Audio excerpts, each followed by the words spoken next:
The message came not from a diplomat, not from a press room. It came through a state television anchor reading aloud in Farsi while the world held its breath. Iran's new supreme leader had issued his first public statement, and it was not a message of restraint. It was a declaration of war. Within minutes, global oil markets reacted. Shipping insurance premiums on tankers transiting the Persian Gulf surged. Energy ministers across Europe and Asia were on emergency calls. The Strait of Hormuz had just become the most dangerous corridor on Earth, and the man issuing the threat had lost his father, his wife, his mother, and a son to the opening airstrikes of Operation Epic Fury. This was not a calculated geopolitical move. This was personal. And that distinction changes everything. 30% of the world's seaborne oil passes through a strip of water 21 miles wide at its tightest point. 21 miles. That is the distance between the current global energy system and complete disruption. The new supreme leader just placed his hand on that choke point and squeezed. First, the three core directives inside the statement. All United States military bases in the region must close immediately and will be attacked if they remain open. The closure of the Strait of Hormuz must continue and be intensified as a tool to pressure the enemy. And the Iranian people must unite in preparation for Quds Day on March 20th. That final point deserves attention. The last Friday of Ramadan. Historically, a date used by Iranian proxies, including Hamas and Hezbollah, to launch coordinated strikes across the region. The supreme leader was not just issuing a threat, he was giving a timeline. Second, the operational reality on the ground. Iranian ballistic missiles and drones have already struck energy infrastructure across the Gulf. An oil storage facility in Oman burned this morning as a result of an Iranian drone strike. Oman was the country actively mediating indirect negotiations between Washington and Tehran only weeks ago. By targeting Oman, the new supreme leader appears to be deliberately destroying the back channel that could constrain Iran's options. Whether this is strategic error or deliberate removal of the diplomatic infrastructure is the central intelligence question of the next 72 hours. Third, the succession psychology. The former supreme leader was killed in the opening minutes of Operation Epic Fury.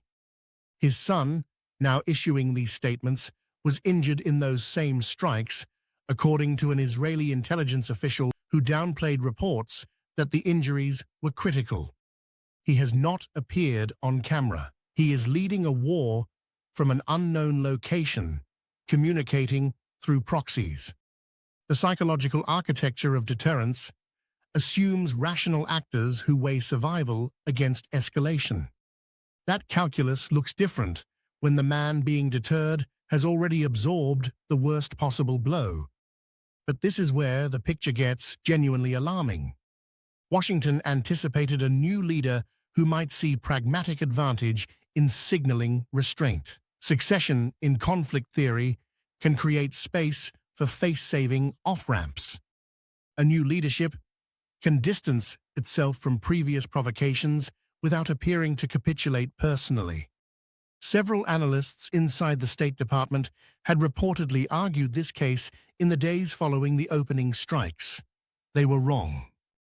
The new supreme leader's first act was to endorse every military campaign his father had ordered and escalate the rhetoric around the strait closure. There will be no off-ramp offered through succession optics. The war continues. The choke point stays armed. What happened next stunned even senior officials monitoring the situation. Reporting emerged from the Gulf that Iranian naval assets had repositioned in ways consistent with preparation for strait mining operations. Mines in the strait create a legal and military dilemma of extraordinary complexity. They do not require Iranian forces to fire on U.S. warships directly. They create ambiguity about responsibility. They slow shipping without providing a clean basis for overwhelming retaliation. They are the weaponization of uncertainty. And American minesweeping capacity in the region, while significant, is not unlimited. American allies in East Asia receive between 40 and 60% of their crude oil imports through the strait. Japan, South Korea, and Taiwan are core pillars of the Pacific Alliance architecture. If the strait closes in practice through sustained Iranian mining and drone operations, the economic shock radiating into Tokyo, Seoul, and Taipei will test alliance cohesion in ways that Beijing is watching very carefully. The Gulf states hosting U.S. bases are in an extraordinary bind. Bahrain hosts the Fifth Fleet. Saudi Arabia permitted overflight rights for strike operations. All of them are now absorbing Iranian drone and missile fire from a regime that simultaneously claims warm relations with its neighbors. The Gulf states want Iranian military capability degraded. They do not want to be seen as co-belligerents in a conflict that could make them targets for a generation of proxy operations, even after the current regime falls. And then there is Quds Day. March 20th is 12 days away. The new supreme leader calling for unity and participation in Quds Day while simultaneously authorizing strait operations and base attacks is not a coincidence of messaging. It is a sequenced escalation announcement. What happens on March 20th will tell us whether this conflict broadens horizontally across the region or whether the proxy network has been sufficiently degraded to prevent a meaningful, coordinated strike. Washington now faces three paths. All of them carry serious cost. Continue current operations and risk consolidating domestic Iranian support around the regime at exactly the moment when reports suggest internal fracturing in Isfahan and Tabriz. Nothing consolidates popular support faster than footage of burning buildings caused by foreign strikes.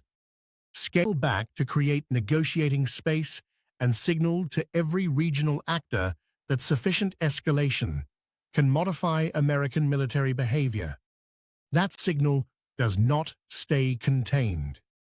It echoes into every deterrence relationship Washington maintains, from Taiwan to the Baltic.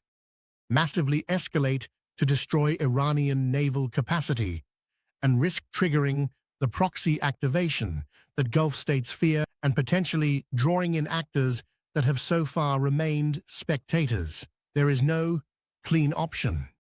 2 weeks ago, Washington believed it had delivered a decisive blow by dismantling the Iranian command structure in the opening hours of Operation Epic Fury.